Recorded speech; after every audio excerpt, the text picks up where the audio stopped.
अस्सलाम वालेकुम viewers, programme अच्छा लगे बुरा लगे के साथ मैं हूं डॉक्टर मारिया जुल्फिकार खान। मैं हूं इम्तियाज और मैं हूं एयाज खान। साजिश की जो हंडिया कुछ अरसे से पक रही थी वो अब उबलकर सामने आ गई है।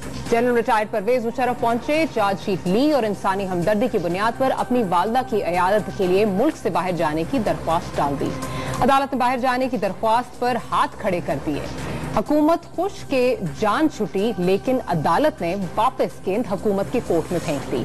हमारा अगला मौजू है जमात इस्लामी में हुआ तख्ता मुनव्वर हसन का और तालिबान के मोहल्ले से आए तिरछी टोपी वाले सिराजुल हक। जमात इस्लामी क्या रंग पकड़ने वाली है, ये है हमारे आज के मौजूआत और आप हमें लाइव कॉल कर सकते हैं हमारे आखिरी सेगमेंट में। कॉल करने का नंबर है 04235847502। गुफ्तगू को बाकायदा आगाज करने से पहले आपको दिखाएं कि परवेज मुशर्रफ साहब की इंडाइटमेंट कौन से वो 5 नकात है जिन पे उनकी इंडाइटमेंट हुई है, उस पर हमने एक रिपोर्ट तैयार की है, वो रिपोर्ट देखें। परवेज मुशर्रफ पर आइन शिकनी के 5 इल्जामात की फर्द जुर्म पढ़कर सुनाई गई। जस्टिस ताहिरा सफदर का कहना था कि आप पर पहला इल्जाम यह है कि आपने बहैसियत आर्मी चीफ आइन मुअत्तल करके इमरजेंसी नाफिज की, जो कि गद्दारी के जुमरे में आता है। दूसरा इल्जाम 3 नवंबर 2007 को बतौर आर्मी चीफ गैर कानूनी तौर पर सदर मुमलिकत को आइन में तरमीम का इख्तियार दिया और इंसानी हकूक मुअत्तल किए, जो गद्दारी के जुमरे में आता है। तीसरा इल्जाम 3 नवंबर 2007 को परवेज मुशर्रफ ने बहैसियत सदर PCO जारी किया। जजों के हल्फ के गैर आईनी हुक्म के बायस चीफ जस्टिस ऑफ पाकिस्तान समेत बहुत से जजों को बरतरफ कर दिया गया। ये अमल गद्दारी है। चौथा इल्जाम परवेज मुशर्रफ ने बतौर सदर गैर आईनी और गैर कानूनी तौर पर आईनी तरमीमी ऑर्डर जारी किया। पांचवा और आखिरी इल्जाम परवेज मुशर्रफ ने 14 दिसंबर 2007 को आईनी तरमीमी ऑर्डर जारी किया, जिसके तहत आइन में गैर आईनी और गैर कानूनी तरामीम की गई। ये थे 5 पॉइंट्स। गुफ्तगू का आगाज करते हैं। इम्तियाज आलम साहब, आपसे ये पूछना चाहूंगी कि कल में और आज में काफी सारे हमें कल रात में सरप्राइजेस मिले हैं। पहले ये पता चला जी मुशर्रफ साहब ICU चले गए हैं, फिर ये था कि जी कोर्ट नहीं जाएंगे, कोर्ट पहुंचे, कोर्ट पहुंच गए, किसी के को एक्सपेक्ट नहीं कर रहा था कि कोर्ट पहुंचेंगे। आगे जाके वकील तब्दील हुए वे, अदालत का रवैया तब्दील हुआ हुआ। क्या हुआ क्या है? अच्छा, ये एक मैं भी इसमें ऐड करना चाहता हूँ कि वो कोर्ट अकेले पहुंच गए, जज साहबान अभी पहुंचे नहीं हुए थे। ये क्या हुआ? मुशर्रफ जो है कमांडो, टाइम के पाबंद हैं वो। मुशर्रफ कमांडो हैं और जो हमारे इस्लामी गुरिल्ला लीडर्स हैं वो उनके इंतजार में बैठे थे या बैठे होंगे, ये कहा जाता है बैठे होते हैं। इम्तियाज आलम साहब, कता कलामी माफ, ख्वाजा आसिफ साहब जो है वो मीडिया से गुफ्तगू कर रहे हैं, उसके लिए हमें जो है वो हमने पार्लियामेंट में माजरत के साथ पार्लियामेंट में गुफ्तगू इस वक्त कर रहे हैं, उसके लिए हमें कट करना पड़ेगा, पार्लियामेंट जाना पड़ेगा। गुफ्तगू का आगाज करेंगे। जो भी फैसला करेगी हम उसका मनोअन उसको तस्लीम करेंगे और उस पर अमल दरामद करेंगे। बहस में हिस्सा लेते हुए वज़ीर इत्तलात परवेज रशीद ने कहा कि जी थोड़ा सा ही सुना जो ख्वाजा आसिफ साहब को जानता हूँ, जितने तीसमार खान है, हाँ, जितने टार्जन है। आज ख्वाजा बहुत बोल रहे हैं वैसे। ख्वाजा बोलते ख्वाजा साहब भी बहुत बोल रहे हैं।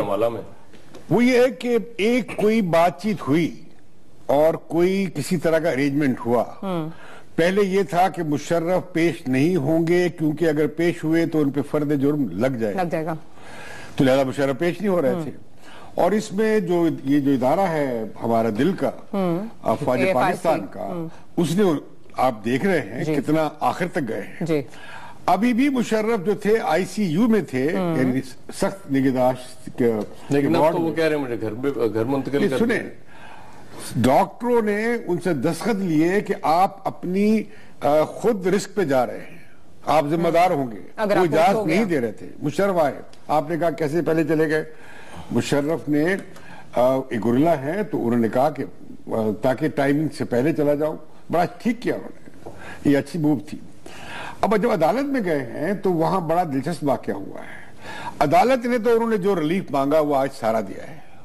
आप जहां जाना चाहें चले जाएं, आप पेशी पे आए ना आए, आप जहां जाके इलाज कराएं। कहीं कंफ्यूजन है कि एग्जाम्पशन के लिए उन्हें आना पड़ेगा, लेकिन उन्हें मुकम्मल तौर पर अदालत ने जो सबसे अहम इसमें नुकता ये है, वो अदालत कहती है जब मुलजिम गिरफ्तार नहीं है, जेर हिरासत नहीं है, तो वो हुकूमत की जिम्मेदारी है, जिसने PCO में नाम डाला है वही निकाल सकती है। उनकी जिम्मेदारी नहीं। एक और बात है कि ये जो अदालत है ये सब लॉ के तहत बनी है, आईनी अदालत नहीं है। आइन में इसका जिक्र नहीं है, ये स्पेशल कोर्ट बनाई गई है एक कानून के तहत। ये इसके पास हाई कोर्ट का स्टेटस नहीं है। गो के इसमें हाई कोर्ट के जजेस हैं, तो इसके पास एक महदूद दायरा है। अब बाकी बात तो दुरुस्त है, हुकूमत मुशर्रफ का ख्याल ये था कि वो शायद रिलीफ ले लें, क्योंकि कोर्ट पर उन्होंने काफी दबाव डाला हुआ था, काफी प्रेशर बिल्ड किया हुआ था, लड़ाई दंगे हो रहे थे, बुकला एक दूसरे के गले फाड़ रहे थे। तो अदालत ने, जो कि उसका इख्तियार नहीं भी था, उन्होंने कहा जी हमने तो बंदिश आप पे लगाई नहीं, आप जाइए वजारत दाखिला के पास। वजारत दाखिला के पास आज रात नहीं तो कल दरखास्त चली जाएगी। अब वजारत दाखिला कितने दिन बैठेगी इस पे? अगर बैठेगी तो ये शुरू हो जाएगा कि देखिए हुकूमत डेरी बैठी है, फैसला नहीं कर पा रही, कंफ्यूज है। लेकिन हुकूमत को फैसला करना पड़ेगा। लेकिन ये जो ख्वाजा आसिफ मेरे प्यारे दोस्त ने जो बयान दिया है कि एम्बुलेंस भेज देते हैं और मां को ले आए, पहले भी दिया है। देखिए क्या वो बेचारी खातून बूढ़ी औरत एक क्राइसिस में है, दिल का मसला। इन्हें किसी ने अभी तक बताया नहीं कि अदालत ने कहा क्या? अदालत ने कहा ये नहीं, ख्वाजा आसिफ को नहीं बताया किसी ने क्या? ये तो अब भी यही कह रहे हैं अदलिया जो कहेगी हम जहाँ इलाज तो इसका मतलब है कि ये मान गई हुकूमत के जी इनको जाने की इजाजत दे देंगे। नहीं, अभी इनके पास दरखास्त गई है, उस पर उन्होंने बड़े तोप, ख्वाजा आसिफ साहब आकर तोप चला रहे हैं। जो आज के PMLN में जो मुशर्रफ का केस है, इस पर तोप चलाने की जिम्मेदारी दो लोगों के पास है। ख्वाजा आसिफ है और हमारे प्यारे दोस्त साद रफीक हैं, दोनों ख्वाजा हैं। अच्छा, अब तालिबान के मामले में भी तोप चलाने का काम हमारे दोस्त ख्वाजा आसिफ के पास है, जो सख्त बयान आते हैं कि हम अच्छा वो सारा कुछ ठीक हो गया। अब मुझे सिर्फ आप ये बताएं कि आज जब मुशर्रफ साहब अदालत पहुंचे हैं, वक्त से पहले पहुंच गए, और उसके बाद जब जजेस आ गए तो वो उनकी जो बॉडी लैंग्वेज थी वो बिल्कुल यही थी जैसे कौम से खिताब करने के लिए वो बिल्कुल तैयार हैं, बड़े कॉन्फिडेंस के साथ। उन्होंने ये भी कहा कि मैंने $17 अरब छोड़ के गया था कौमी खजाने में, आज $3 अरब रह गए हैं, और ये सादिक और अमीन बने बैठे हैं पार्लियामेंट में, जो है मुझे मुल्जिम बना के हमने खड़ा किया। मुशर्रफ ने यकीनन अदालत को बतौर सियासी प्लेटफॉर्म के, और ऐसे केसेस में होता है कि सियासी बयान दिया जाता है, मैं तो बहुत मर्द आहिन था, मैंने इतनी जंगें लड़ी और मेरे साथ, लेकिन आप देखिए जो हमारे शेख अकरम साहब जो प्रोसिक्यूटर हैं, जिन पर बड़े एतराज़ात, 999 रुपए तो सिर्फ फीस ली उन्होंने, आपके क्या एतराज़ात हैं उन पे? उनके असिस्टेंट्स ने 2 करोड़ रुपए लिए। असिस्टेंट्स को 2 करोड़ क्यों दे दिया आपने? उन्हें असिस्ट करने के लिए। अच्छा, तो खुद वो 1000 से भी कम ले रहे हैं, वो 2 करोड़ ले लेते हैं। आप मुझे बताएंगे लेकिन कहाँ से पैसे उनसे मिले कहाँ से? आप मुझे बताएंगे कि जो शेख अकरम साहब हमारे बड़े दोस्त हैं, हम उनके साथ एक जज साहब जो पिछले जिन पर हमला हुआ था उनकी बहाली के लिए उनके साथ शामिल थे, तो शेख अकरम साहब को आप बताइए कि हुसैन अकारी केस में, मेमोगेट केस में फीस कहाँ से मिली थी? कहाँ से मिली थी? करोड़ों रुपए मिली थी। वहीं से मेरे ख्याल उनको समझाया गया, वहीं से मेरे ख्याल उनको समझाया गया, और मुशर्रफ साहब के करीब गए वो चल के, और उन्होंने उनसे कहा कि मैं बिल्कुल ये नहीं कहता आप गद्दार हैं, आप गद्दार हो ही नहीं सकते। उन्होंने अदालत तो कहा है कि हमारा मुकदमा गद्दारी का नहीं है, हमारा मुकदमा तो यह है कि आपने रूगर्दानी की आइन से। तो ये समझाया उन्होंने ही है जिन्होंने पिछली फीस दी थी, या नई कुव्वत? गालिबन इस पर बहुत सख्त एतराज था अफवाज को कि आप एक जर्नैल जिसने पाकिस्तान की फौज की क़यादत की, 2 जंगें लड़ी, आप उसके बारे में। लेकिन ऑल ऑफ अ सडन तब्दीली क्यों आ गई? मेरा सवाल एक और बात, लेकिन शेख अकरम साहब ने ये कहा नहीं, ऑल ऑफ अ सडन नहीं आई। नहीं, शेख अकरम साहब के रवैये में तो शेख अकरम साहब ने उनकी इस दरखास्त पे कहा कि मुझे, उन्होंने कहा जाने दिया जाए, मेरी अम्मा की तबीयत बहुत ठीक नहीं है, और बाकी मैं आपको बताऊं एक बात, नहीं वो तो ठीक नहीं है, तौर पर पता है कि मुशर्रफ अपनी माँ के बारे में बहुत ही सेंसिटिव हैं।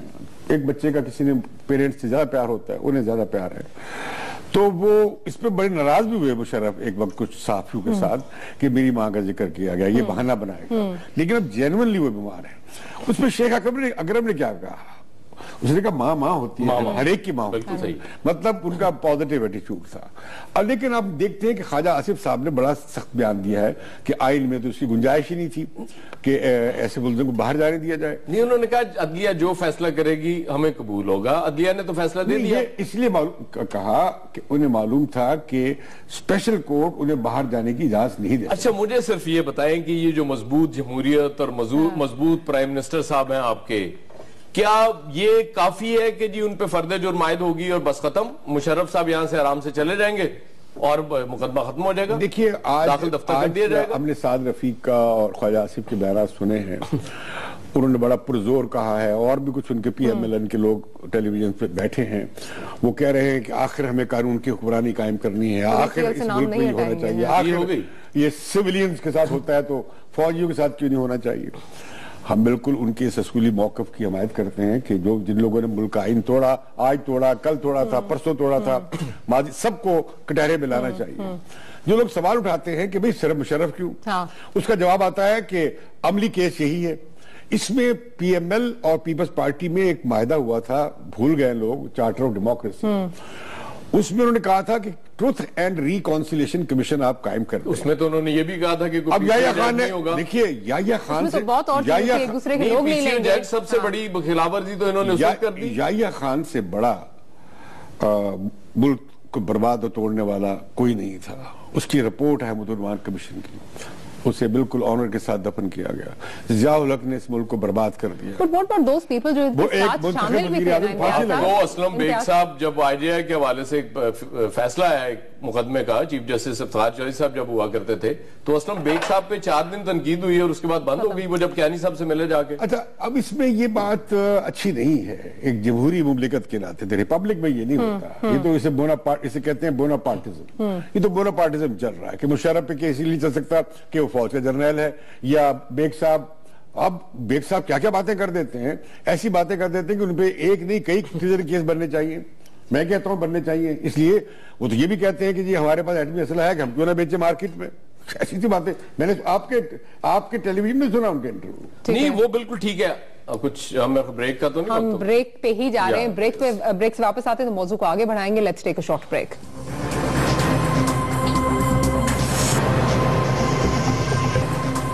Welcome back after break. आप देख रहे हैं अच्छा लगे बुरा लगे। अयाज साहब, आपकी तरफ जाऊंगी, आपकी बात बीच में रह गई थी, आप कुछ कह रहे थे।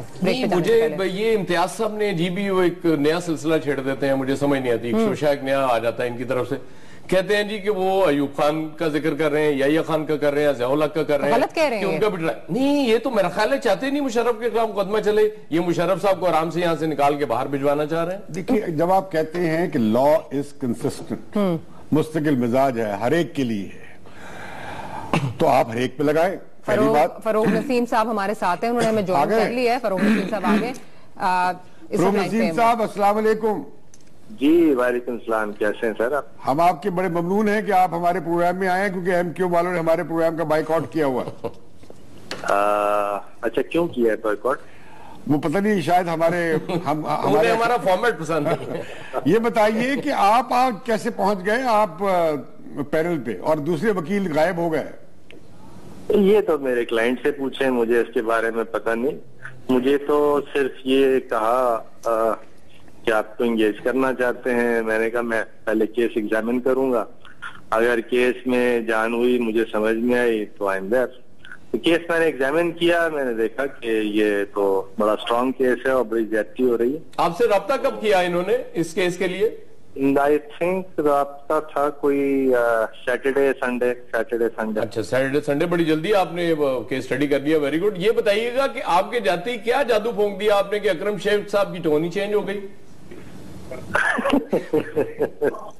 अकरम शेख साहब ये कोई सीज फायर हुई, आप आए, अकरम शेख साहब कहने लगे कि गद्दारी का केस नहीं है, ये तो आइन से थोड़ा सा हटने का मामला है, सरकने का मामला है, और माँ होती है, और अच्छा माहौल रहा अदालत में, वो लड़ाई दंगा फसाद नहीं था। और मुशर्रफ साहब को दयानतदार भी करार दिया। ये कुड प्रो को क्या हुआ आज? ये बैकग्राउंड है ना उसका, बैकग्राउंड उसका ये है कि अकरम शेख साहब से मेरे वालिद साहब की बड़े अच्छे ताल्लुकात हैं, और बड़ा हमेशा दोस्ताना माहौल रहा उनके साथ, और मैं तो उनको अपने बड़े भाइयों की तरह समझता हूँ, अच्छे शरीफ आदमी हैं।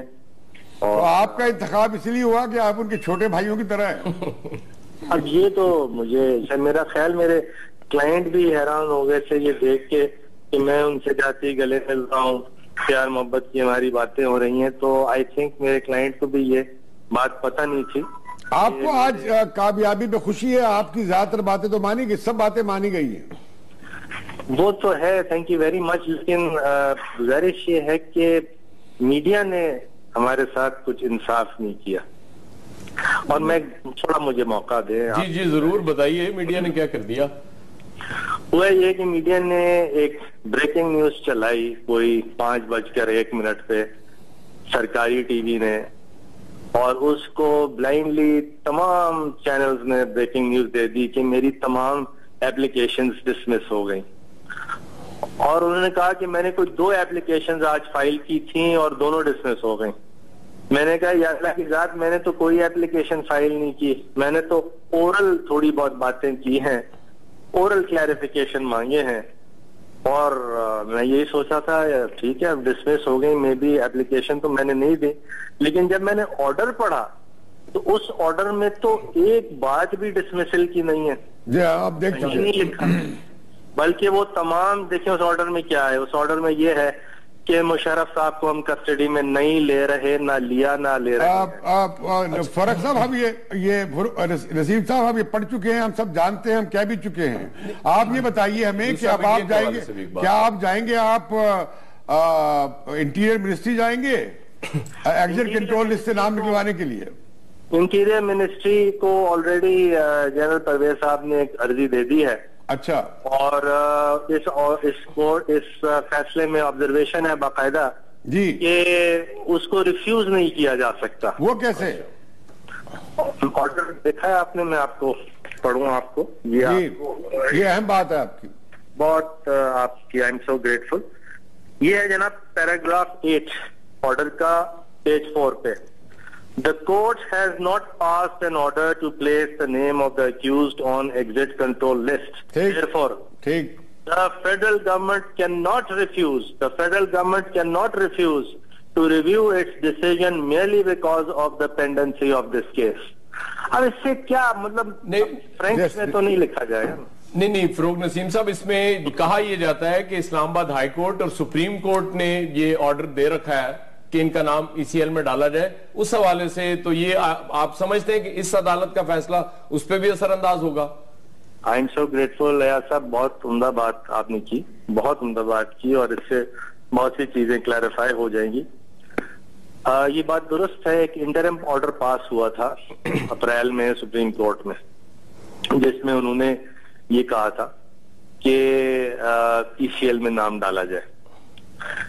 लेकिन फिर उसका एक फाइनल जब हियरिंग हुई, और वो फाइनल हियरिंग गालबन 3 जुलाई को हुई, 3 जुलाई में फाइनल ऑर्डर पास किया।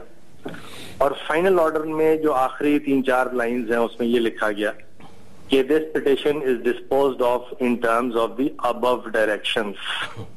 वो अबव डायरेक्शंस में कहीं ईसीएल की बात नहीं है। कानून ये है, आप भी माशाल्लाह जानते हैं, कि जब फाइनल ऑर्डर आता है तो इंटरिम ऑर्डर खत्म हो जाता है। तो रोजाना केसेस होते हैं। ये जो नसीम साहब जो ये कहा है कि जहां जाना चाहें जा सकते हैं, जहां इलाज कराना चाहें इलाज करा सकते हैं, इसकी क्या इम्प्लीकेशन है? इसकी इम्प्लीकेशन तो सर यही है जो आप फरमा रहे हैं कि जहां चाहे जा सकते हैं, और there is no restrain order, there is no order on restriction of his movement. तो अगर ये इंटीरियर मिनिस्ट्री ने रिजेक्ट कर दिया आपकी दरखास्त या मुशर्रफ साहब की, तो आप हाई कोर्ट जाएंगे या सुप्रीम कोर्ट जाएंगे? नहीं, उसके खिलाफ तो हम हाई कोर्ट का जुरिसडिक्शन होगा ना, सुप्रीम कोर्ट का नहीं होगा उसका। अच्छा, अब आखिरी सवाल है आपसे, ये बताइए कि क्या आज जो कुछ हुआ है, कोर्ट के बड़े मुस्बत फैसले आए हैं आपके नुक्ता नजर से और जनरल मुशर्रफ के, इसमें कमाल मुशर्रफ के हल्का इंतखाब का है या आपके एमक्यूएम वाले हल्का इंतखाब का है? देखिए, बात है बड़ी सिंपल। मेरी जितनी भी अगर कोई अचीवमेंट्स हैं, मुझे नहीं पता, तो उसका सारा का सारा दारोमदार मेरे बड़ों की दुआओं में है। मेरे वालिदैन दुआएं करते हैं। अल्ताफ भाई की दुआ कितनी थी इसमें? जी मैं यही आ रहा हूँ, आप मुझे इजाजत दें। मेरे वालिदैन दुआ करते हैं और अल्ताफ भाई ने कॉन्स्टेंटली दुआ की, और उसके साथ साथ ये अल्लाह की जात है। मैं तो एक मामूली सा आदमी हूँ, तो ये अल्लाह की जात का अरसाज है। हमको आपने अल्ताफ भाई से पूछा था? जी हाँ, मैंने पूछा था। उन्होंने इजाजत दी थी या रोका था? उन्होंने इजाजत दी मुझे, तभी तो मैं केस कर रहा हूँ। ये अजीब सवाल पूछ लिया आपने। बहुत शुक्रिया। तो यार अंदाजा करें कि पूछ रहे हैं कि अल्ताफ भाई ने इजाजत दी या नहीं। हाँ। ये अजीब सवाल वो कह रहे हैं उनकी दुआएं शामिल अगर है। वो इजाजत ना देते तो फरोग नसीम साहब आज अदालत में होते। आप एक साफी, उनकी दुआएं भी शामिल। आप एक साफी हैं, आप दोनों पूछते हैं कि जिस तरह शादी होती है मंजूर के नामंजूर, हालांकि नामंजूरी के तो सवाल होता है। कुछ सीक्रेट्स ओपन होते हैं, वो ना ही पूछा जाए तो बेहतर है। तो आज लगता ही है कि जो हल्का इंतखाब है मुशर्रफ साहब वाला और भाई नसीम वाला, वो आज इकट्ठे। तो आपकी बढ़के कहाँ गई? आपकी मजबूत जमहूरी हुकूमत की वो इतनी बड़ी मेजोरिटी वाली आज उन्होंने ख्वाजा साहब ने बहुत मौकफ लिया है, उसमें आप जो मुझ पे एक कौन से ख्वाजा अभी भी बता दें? साद रफीक या ख्वाजा आसिफ? ख्वाजा आसिफ आपने चक्कर चलाया, आपने कहा कि मैंने चक्कर चलाया है। मैं ही कह रहा था कि इस मुल्क में जमहूरियत के साथ, आइन के साथ बहुत खूनी खेल खेला गया है।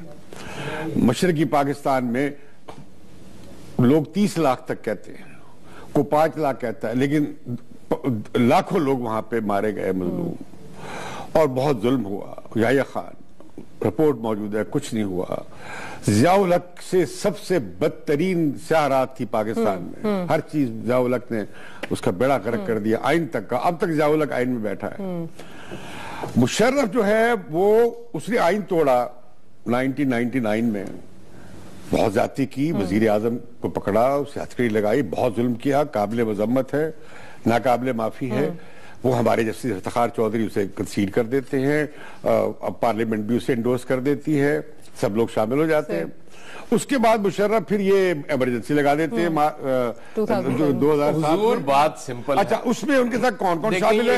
अब वो कह रहे हैं मेरे साथ फलामी शामिल है, फलामी शामिल है, तो है ना, वो शामिल है। अच्छा, मेरा इनसे एक सवाल है, तो आप क्या समझते हैं कि मुशर्रफ साहब को जो ये इस तरह की उनको जो सजा मिल रही है वो उनके लिबरल होने पे सजा मिल रही है? मेरा ख्याल है उसकी एक वजह ये भी है, क्योंकि मैंने पाकिस्तान के हमारे जो बहुत राइट विंग जर्नलिस्ट हैं उनसे पूछा है कि मैंने उनसे पूछा है कि आज कल आप, क्योंकि वो बड़े ज्यादातर वो लोग जनरल ज़िया-उल हक की बनो मसलवा पे काफी उन्होंने तरक्की की। मैंने उनसे पूछा भी आप तो जाहिर है कि डिक्टेटर के खिलाफ नहीं थे, हमेशा साथ थे, इसके खिलाफ क्यों? उन्होंने कहा वो बहुत लिबरल था, उसने हमें बहुत नुकसान तो मैं इससे इख्तलाफ करूंगा। नहीं, मैं तो उनकी राय बता नहीं, मैं उनसे इख्तलाफ इसलिए करूंगा। देखें, ये एक मुकदमा ऐसा बन गया कि इफ्तिखार चौधरी साहब की एक जाती वो लड़ाई बन गई मुशर्रफ साहब से, जब उन्होंने बहाल नहीं किया। जरदारी साहब के साथ भी उनका यही था। ये तो सिर्फ केस इसलिए परसू किया गया, वरना नवाज शरीफ साहब तो पहले दिन से चाहते थे कि ये मामला खत्म हो जाए, और आखिर में वही कुव्वतें काम आई जिन्होंने मियां साहब को यहां से निकाला था। उसमें भी बात करेंगे, हमें एक छोटी सी ब्रेक लेनी है। ब्रेक के बाद दोबारा हाजिर होते हैं और मौजू को आगे बढ़ाएंगे। Let's take a short break.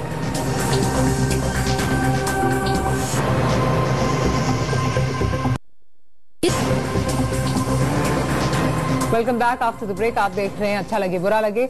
गुफ्तगू को आगे बढ़ाने से पहले जो गुफ्तगू इस प्रोग्राम में जनवरी में हुई थी मुशर्रफ साहब के हवाले से, क्या इम्तियाज साहब की प्रेडिक्शन थी, वो हम आपको दिखाना चाहते हैं, वो देखें जरा। मैं ये कहता हूं, या तो जाएंगे चार्जशीट लगवाकर, या सजा के बाद जाएंगे। ये दो इम्कान। सजा तो अब इस केस से निकलना मुश्किल हो गया। चार्जशीट तो लगेगी, चार्जशीट तो कोर्ट लगाएगी। अच्छा, और कोर्ट ही उन्हें या तो इजाजत देगी। ईसीएल से भी तो कोर्ट नहीं निकालना ना उन्हें। हाँ, तो कोई नहीं निकाल वो भी सकता कर सकता है, ये भी वजह हो सकती है। और दूसरी बात ये कि चार्जशीट लग जाए और मुशर्रफ कहें बीमारी की वजह से या किसी और वजह से बाहर जाए और फिर वापस ना आए और केस उनकी एब्सेंशिया में चले। ठीक। दूसरा ये है कि कोर्ट का ही नहीं, आप नहीं जा सकते, हम प्रोसीडिंग करते हैं। जी, प्रेडिक्शन सही अच्छा, प्रेडिक्शन तो इनकी ठीक होगी। मैं पहले फरोग नसीम साहब की वजाहत करना चाह रहा हूँ। फरोग नसीम साहब ने ये कहा कि जी देखिए मीडिया ने बड़ा गलत टिकट चला दिया। एमक्यूएम के आदमी है, अगर आप उनके बारे में बात करेंगे तो हमारा प्रोग्राम देखना मजीद नहीं। मैं बड़े एहतराम से बात कर रहा हूँ। उन्होंने कहा कि जी वो सब ने टिकट चला दिए गलत, कि मेरी 2 दरखास्तें मुस्तरद हो गई, और उन्होंने हवाला दिया पीटीवी का। देखें, दुनिया में किसी भी मुल्क में आप चले जाएं, सरकारी टीवी से अगर कोई चीज चलती है तो उसे ऑथेंटिक समझा जाता है। अगर पीटीवी ऑथेंटिक नहीं रहा तो मेरा इसमें कोई कसूर नहीं है। अगर बाकी चैनल्स ने फॉलो किया तो उनका कसूर नहीं है। और मतलब पीटीवी आपकी बेबाकी पसंद नहीं आई पीटीवी को, आपका प्रोग्राम बंद कर दिया। हमारे दोस्त आ गए डॉक्टर मालिक, वो छोड़े, अच्छा मालिक साहब आ गए, छोड़िए, वो बात अलग है। मसला ये है कि पीटीवी की खबर को या किसी न्यूज एजेंसी की खबर को आप क्यों लेते हैं जब तक आप उसे रिकन्फर्म न करें? लेकिन अयाज साहब का पॉइंट वैलिड है कि अगर स्टेट टेलीविजन एक बात कर रहा है, उसका दौर है, आप पीछे रह जाते हैं, सारे एक चैनल लेता है, बाकियों को लेना पड़ता है। मैंने आपसे एक सवाल पूछना है जी। अब जो ये कोर्ट ने कहा है कि कहीं भी जा सकते हैं, कहीं भी इलाज करा सकते हैं, तो ये खबर आई है कि एक 3 मेंबर का तैयारा जो है वो लैंड किया है गल्फ से, तो क्या ये मुशर्रफ साहब को लेने आया? किसी दोस्त मुल्क का वो भी सकता है। मेरा वो तैयारा किसी चीज के लिए भी हो सकता है। अच्छा, ये फ्राइडे को भी, लेकिन ये मैं आपको बता दूं जब मुशर्रफ जाएंगे तैयारा उनके लिए गल्फ से ही आएगा। अगर तैयारा इनके लिए आया है तो इसका मतलब ये हुआ कि डील में कहीं गड़बड़ हुई है, तो गल्फ का प्रेशर है, सऊदी प्रेशर है। मेरा ख्याल है मुशर्रफ साहब वहां नहीं जाएंगे जहां ये गए थे, वहां नहीं जा रहा है। अमेरिका। मैं आपको बताता हूं कि इंटीरियर मिनिस्ट्री इसमें जा नहीं बैठ सकती, रोकेगी। लोग कहेंगे देखें जी इंटीरियर मिनिस्ट्री रोक रही है, और उनकी वालदा की खबरें आ रही होंगी, एक हमदर्दी का जज्बा पैदा होगा, लहर पैदा होगी। सही। दूसरा फिर क्या होगा कि जब वो रिजेक्ट कर देगी तो वो हाई कोर्ट चले जाएंगे। ठीक है। हाई कोर्ट में अब इस जजमेंट में चीजें मौजूद हैं। वो कह रहे हैं कि ये तो नसीम साहब कह रहे थे कि ये इंटीरियर मिनिस्ट्री रद्द नहीं कर सकती, उसमें ऐसे उस फैसले में ऐसी चीजें लिखी हुई हैं, लेकिन मेरा ख्याल है कि इंटीरियर मिनिस्ट्री रद्द कर देगी, क्योंकि हुकूमत बहुत बहादुर है, उसने बहादुरी कायम रखी है। उसके बाद वो जाएगा मामला कोर्ट पे। अब ये इफ्तिखार चौधरी वाली कोर्ट नहीं है, मुझे मुमकिन है इस्लामाबाद हाई कोर्ट न माने, लेकिन सुप्रीम कोर्ट में मामला जाएगा, और सुप्रीम कोर्ट में तो ये मामला उसके साथ खबरें आ रही हैं। मेरा ख्याल शायद ये वहां तक बात ना जाए। मेरा ख्याल है कि जाने दिया जाएगा। अच्छा, जाने दिया आप जाएगा। आज नोट कर ले, मुशर्रफ को इस बुनियाद पर जाने दिया नहीं, मैं उसकी बात करूं ईसीएल के मामले, शायद ईसीएल को अगर हुकूमत वेव नहीं करेगी तो कोर्ट वेव करेगी, क्योंकि जो फरोग नसीम साहब ने जो आज फैसले का हवाला दिया। अच्छा, मुझे एक चीज अभी तक उसमें एक और बात आ जाएगी ना कि सुप्रीम कोर्ट, चूंकि इफ्तिखार चौधरी का अभी तक वो चल रहा है सिलसिला, असरात चल रहे हैं, और कोर्ट, और मैं समझता हूँ सुप्रीम कोर्ट का अच्छा मौका। अच्छा इम्तियाज साहब, एक चीज वो कहे कि जी हम बायस नहीं है। मुझे एक चीज बड़ी डिस्टर्ब कर रही है, मैं मतलब पीटीवी का जिक्र किया, मुझे समझ नहीं आ रही, पीटीवी वो इदारा होता था कि जब तक ऑथेंटिसिटी चेक नहीं कर ली जाती थी किसी चीज की, मतलब पीटीवी तो इस दौड़ में होता ही नहीं है कि कोई ब्रेकिंग न्यूज चलाई जाए। अगर 2 घंटे बाद भी उन्हें खबर देनी पड़े तो ऑथेंटिक खबर दिया करते थे। ये क्या हो गया अचानक कि मतलब पीटीवी ने इस तरह की वो बगैर जिम्मेदारी का मुजाहरा कर दिया कि वो एक गलत खबर चला दी? ये मेरी समझ से मुझे हजम नहीं हो रही ये बात। मेरा ख्याल है कि पीटीवी बहुत क्राइसिस है, बहुत बहरान है, और जिस तरह उसे हल करने की कोशिश की जा रही है वो और भी खौफनाक है। इसलिए नहीं कह रहा कि मेरा प्रोग्राम के हवाले से वो मुझे ज्यादा दिलचस्पी नहीं है उसमें। बात यह है कि ये एक बहुत बड़ा टेंशन का, हम कह रहे थे पिछले प्रोग्राम में, हमने कहा कि छछूंदर है जो ना निकल सकते हैं ना उगल सकते हैं, और इससे टेंशन बढ़ेगी, सिविल मिलिट्री ताल्लुकात में टेंशन बढ़ेगी। मैं समझता हूं कि बेहतर तरीका वही था कि आप एक ट्रूथ एंड रिकॉन्सिलिएशन कमीशन बना दें। अभी ये होगा कि मुशर्रफ को आप कहीं से रिलीफ मिलेगा, उन्हें जाने दिया जाएगा, और मैं आपको एक और बात बताऊं कि मुमकिन है मुशर्रफ वापस भी आए, क्योंकि ये केस जल्दी खत्म होने वाला नहीं है। ये जो खातर वो कह रहे थे 3-4 दिन में अगर ये कह रहे दिनों में केस खत्म हो जाएगा, अभी तक तो केस ट्रायल शुरू नहीं हुआ। खत्म तो बहुत बड़ी बात है। इसमें बहुत कुछ आएगा, इसमें बहुत कुछ आएगा। उसमें अगर और लोगों को इन्वॉल्व कर लिया गया तो फिर क्या होगा?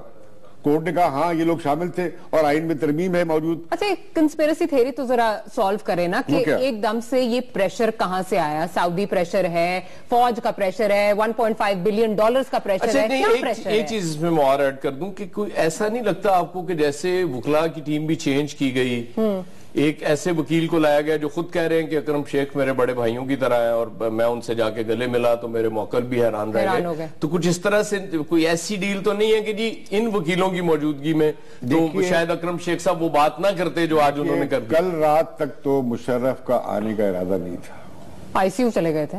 रात में कुछ हुआ है, फिर माहौल अदालत का बदला है।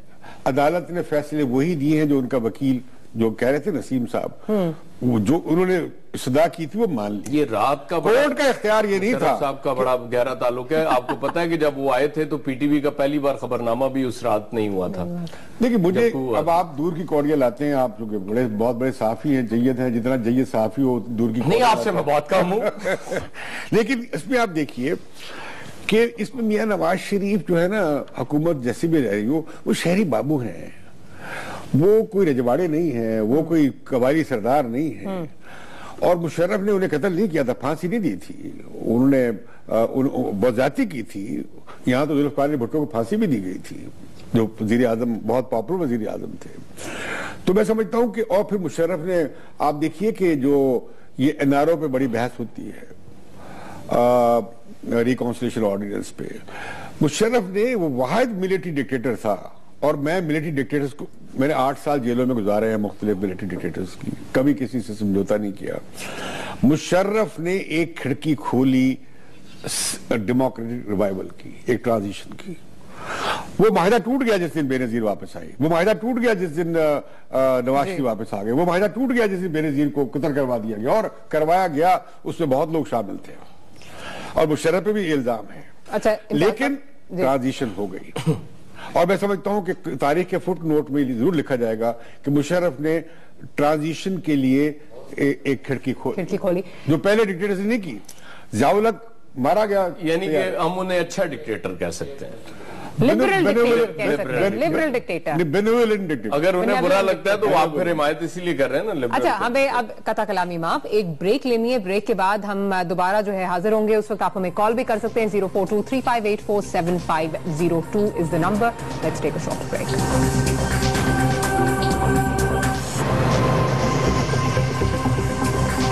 Welcome back after the break. आप देख रहे हैं अच्छा लगे बुरा लगे। अयाज साहब, आपसे पूछूंगी, अब मेरा ख्याल है एक जो कू का केस मुशर्रफ साहब का चल रहा है, उसके बाद हम चलते हैं जो जमाते इस्लामी में कू है मुनव्वर हसन साहब के खिलाफ।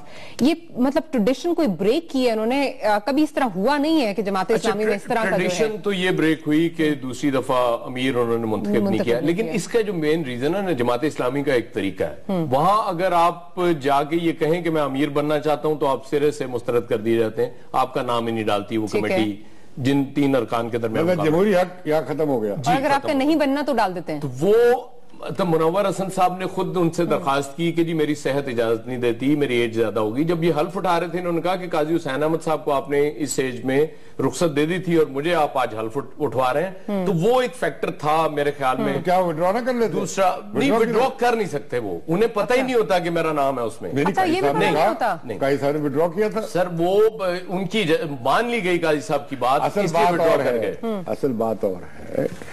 ये जनाब सिराजुल हक साहब जो है, ये बड़े जूनियर आदमी हैं जमात इस्लामी में, लेकिन इनका ताल्लुक जो है वो दीर से है। और दीर में ये जो मौलवी मोहम्मद की तहरीक का बहुत असर रहा है। इनका भी पीपल्स पार्टी का मरकज होता था, यहाँ किसान तहरीक बहुत थी, अब ये जमात इस्लामी का मरकज बन गया है। और ये जो पंजाबी और कराची का जो था जमात का एक नेक्सस है, नहीं नेक्सस है, वो टूटा है तब से, जब से काजी हुसैन अहमद आए। मुझे लगता यह है कि जमात अब तालिबान के साथ, आप देख भी रहे हैं, खुद मुनव्वर साहब के जमाने में भी वो जाएगी, तालिबान के हमायत में जाएगी और अफगान तालिबान के साथ खास तौर पे वो शामिल हाल होगी। और इसलिए ये जो हमारे सिराजुल हक साहब हैं, ये काफी ज्यादा इस बात के कायल हैं कि ये अफगानिस्तान के जहाद की मदद की जाए। और दूसरी बात ये कि जो मिलिटेंट सेक्शन है जमात इस्लामी का, ये जो मैस पॉकेट है, वो वहां पे है जहां से ये आते हैं मुंतखब होकर। मुझे मालूम हुआ है कि उन्हें हैरानगी हुई जब पता लगा कि वो मुंतखब हो गए हैं। सही। और इसमें मैं समझता हूं कि जो फैसला किया है हेडक्वार्टर ने जमात इस्लामी के, उसमें लगता मुझे ये है कि वो ये एक शिफ्ट आएगी जमात की पॉलिसी में। वो तो सिर्फ बयानबाजी करते थे और गालिबन बयानबाजी उनके जिम्मे लग गई। मुनव्वर साहब हर एक के खिलाफ बयानबाजी करते थे, लेकिन ये फौज के बारे में सिराजुल हक साहब काफी मुहतात हैं। इन्होंने पिछले वजीर आला को भी मशवरा दिया था कि 5 अरब का सवाल है और हम ये तालिबान जो जहाद का जो मरकज है कहीं और शिफ्ट कर सकते हैं। वो तो प्रो फौज नजरिया जो है वो हो सकता है जमात का फिर से, क्योंकि मुनव्वर साहब तो बहुत क्रिटिसाइज करते रहे हैं। एक महदूद अरसे के फौज का और जमात इस्लामी का एक बड़े अरसे से एक अब्दुल्ला मिलिट्री अलायंस की बात मुशर्रफ के जमाने में होती थी और वो MMA बनवाई, इस्लामी जमहूरी इत्तेहाद बनवाया, वो आप खुल्लम खुला। तो ये बातें हकाइक। अच्छा, जमात इस्लामी वाले इस चीज को नहीं मानते क्योंकि उनका जो बात नहीं मानते। ये जो आप बात कर रहे हैं ना कि इस वजह से, किसी वजह से, खास वजह से उनको चुन लिया गया, उनका ख्याल ये है कि चूंकि एज फैक्टर है, ये यंग है, दूसरा ये कि पार्लिमानी उनकी सक्सेस है। देखें इस वक्त जमात इस्लामी खैबर पख्तूनख्वा में गवर्नमेंट में भी है, वहां से उन्होंने सक्सेस ली है, इसलिए शायद इनका इंतखाब किया गया। वो आपको जमात इस्लामी के नताइज का जो असल सालेहीन है उन्हें पहले से पता होता है, बस इतनी जरूरत पता है, ये मुझे बात। चले हमारे प्रोग्राम ये बहरहाल अब मैं इख्तलाफ इस वक्त नहीं करूंगा, फिर टाइम खत्म हो गया, इख्तलाफ किसी वक्त फिर करेंगे। आज का प्रोग्राम का वक्त खत्म हो गया। आपको आज का प्रोग्राम कैसा लगा फीडबैक दीजिए ca@expressnews.tv पर। मारिया जुल्फिकार खान, इम्तियाज आलम और अयाज खान को कल तक के लिए इजाजत दीजिए। अल्लाह ने के बाद।